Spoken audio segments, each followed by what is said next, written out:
পত্রিকা অফিসে ভাঙচুর করা, পত্রিকা বন্ধের জন্য চাপ প্রয়োগ করা সরকার সমর্থন করে না বলে মন্তব্য করেন তথ্য উপদেষ্টা নাহিদ ইসলাম। সোমবার রাজধানীর ফরেন সার্ভিস একাডেমিতে সংবাদ ব্রিফিংয়ে মন্তব্য করেন তিনি। বলেন, এই ধরনের ঘটনা আবারও ঘটলে কঠোর ব্যবস্থা নেওয়া হবে। সাম্প্রতিক সংঘর্ষের ঘটনা কাকতালীয় নয় বলেও মন্তব্য করেন তিনি।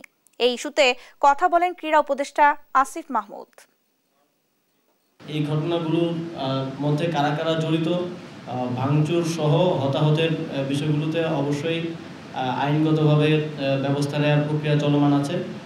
এই ধরনের ঘটনাকে আর কোনোভাবেই টলারেট করা হবে না এবং আমরা বারবার আহ্বান জানাচ্ছি যে কোনো প্রকার উস্কানিতে পা না দিয়ে ছাত্ররা যেন ধৈর্য সহকারে তাদের যে কোনো সমস্যা কলেজ কর্তৃপক্ষের মাধ্যমে কিংবা প্রয়োজন হলে সরকারও এর মধ্যে অংশীভূত হতে পারে, এর মাধ্যমে সমাধান করার আহ্বান জানিয়েছি। কোনো পত্রিকা অফিসে ভাঙচুর করা, সেটা পত্রিকা বন্ধের জন্য চাপ প্রয়োগ করা, সেটা আমরা সমর্থন করি না এবং এটা আমরা এই ধরনের ঘটনা পরবর্তীতে ঘটলে এটা টলারেট করা হবে না।